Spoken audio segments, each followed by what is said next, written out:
Soybean একবার এভাবে রান্না করে দেখতে পারেন, যেমন স্বাস্থ্যকর তেমনি কিন্তু খুবই সুস্বাদু লাগে খেতে এভাবে সোয়াবিনের রেসিপি তৈরি করলে। এর জন্য প্রথমেই একটা বাটির মধ্যে বেশ খানিকটা পরিমাণে জল নিয়ে তাতে হাফ চামচ মতো নুন দিয়ে 1 প্যাকেট সোয়াবিন দিয়ে দিচ্ছি।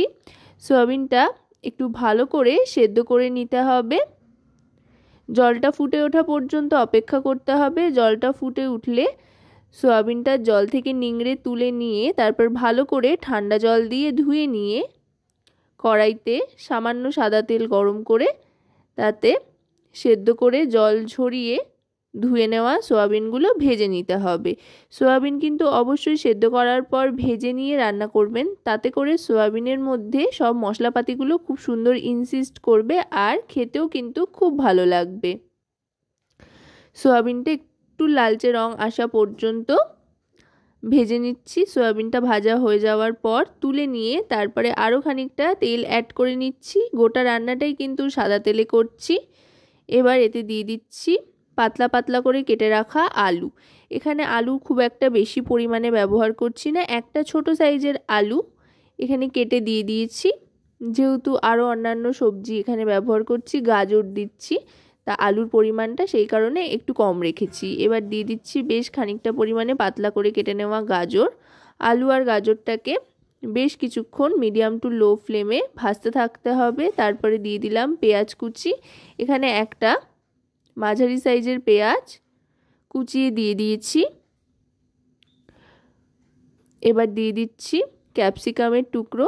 ক্যাপসিকাম এখানে একটা বড় সাইজের ক্যাপসিকামের অর্ধেক নিয়ে নিয়েছি, সেটাই এখানে ডুমো ডুমো করে কেটে দিয়ে দিলাম। এবার সমস্ত সবজিগুলোকে একটু সময় নিয়ে ভাজতে থাকতে হবে। এই রেসিপিটা যেমন কালারফুল হয় তেমনি কিন্তু খেতেও দারুণ লাগে। এবার দিয়ে দিচ্ছি টমেটো বাটা আর আদা রসুন বাটা একসাথে যেটা বেটে রাখা হয়েছিল সেটাই দিয়ে দিলাম। এখানে দুটো ছোট সাইজের টমেটো বেটে নিয়েছি আর তার সাথে 1 ইঞ্চি পরিমাণে আদা আর 5 থেকে 7 কোয়া মতো রসুন বেটে নিয়েছি। যেহেতু ছোট রসুনের কোয়া ছিল তাই 5-7 কোয়া নিয়ে নিয়েছি রসুন। যদি বড় বড় রসুনের কোয়া থাকে তো 3 কোয়া মতো নিলেই কিন্তু চলবে, 3 থেকে 4 কোয়া ব্যাস তাহলেই হয়ে যাবে।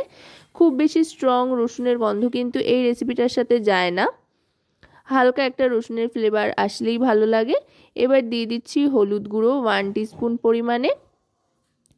এবার দিয়ে দেবো এতে জিরে গুঁড়ো 1 টিস্পুন পরিমাণে।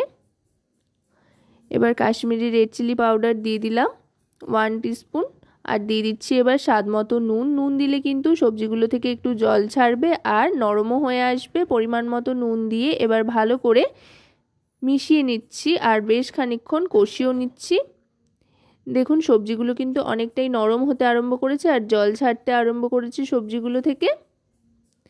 খুব কম তেল মশলায় কিন্তু এভাবে আপনারা বাড়িতে সয়াবিন রান্না করে দেখতে পারেন, দেখবেন স্বাদ কিন্তু দারুণ হচ্ছে, কিন্তু খুব একটা বেশি তেল ঝাল মশলাও হচ্ছে না আর খুব কালারফুল, খুব স্বাস্থ্যকরও কিন্তু বটে।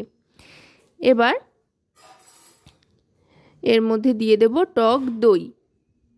এখানে 100 গ্রাম পরিমাণে টক দই ফেটিয়ে রেখেছিলাম সেটাই দিয়ে দিলাম। এবার টক দইটা ভালো করে মিশিয়ে নেব। টক দইটা দিয়ে কিন্তু গ্যাসের ফ্লেমটাকে অবশ্যই লোতে করে দিতে হবে।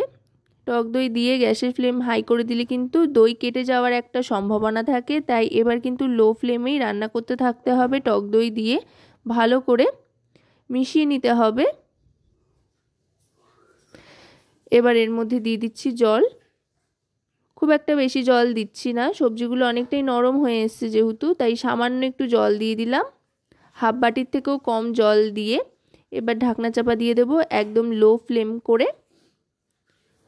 2 থেকে 2.5 মিনিট মতো ঢাকনা চাপা দিয়ে রাখার পর ঢাকনাটা সরিয়ে নিলাম। দেখুন সবজিগুলোর থেকেও কিন্তু বেশ খানিকটা জল ছেড়েছে আর খুব সুন্দর একটা টেক্সচার কিন্তু চলে এসছে গ্রেভির। দেখতে কিন্তু দারুণ হয়েছে।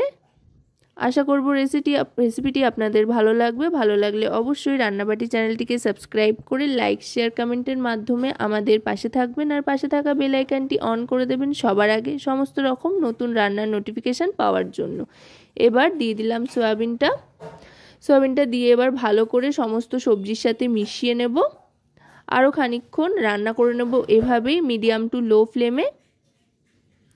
আপনারা চাইলে কিন্তু এটা শুকনো শুকনো সার্ভ করতে পারেন, তবে ভাত বা রাইস জাতীয় কোনো আইটেমের সাথে সার্ভ করার জন্য একটু গ্রেভি তো দরকার হয়, সেই জন্য ঈষৎ উষ্ণ একটু গরম জল দিয়ে দিচ্ছি। অবশ্যই কিন্তু ঈষৎ উষ্ণ গরম জল ব্যবহার করবেন, তাতে করে খুব তাড়াতাড়ি ফুটে আসবে আর কোনো রকমের পানসে ভাব কিন্তু একেবারেই থাকবে না।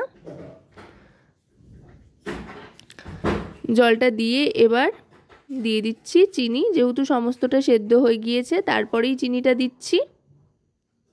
দেখুন দেখতে কতটা লোভনীয় হয়েছে, খেতেও কিন্তু অসাধারণ লাগে। এবার ভালো করে ফুটে উঠলে দিয়ে দিচ্ছি হাফ টিস্পুন পরিমাণে শাহি গরম মশলার গুঁড়ো। এটা কিন্তু রান্নায় আলাদা স্বাদ এনে দেবে আর দারুণ সুন্দর গন্ধও ছাড়তে আরম্ভ করেছে। এবার দিয়ে দিচ্ছি ধনেপাতা কুচি, যতদিন ধনেপাতা পাওয়া যায় আর কি, সব রান্নায় একটু আধটু দিলে কিন্তু দারুণ লাগে।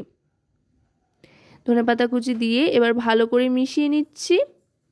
মিশিয়ে নিয়ে গ্যাসের ফ্লেমটা অফ করে দিয়ে ঢাকনা চাপা দিয়ে 1 মিনিট মতো স্ট্যান্ডিং টাইমে রেখে তারপরে ঢাকনাটা সরিয়ে নিয়ে এবার এটাকে সার্ভ করে দেব। তো আজকের এই রেসিপিটি আপনাদের কেমন লাগলো সেটা কিন্তু অবশ্যই আমাকে কমেন্টের মাধ্যমে জানাবেন।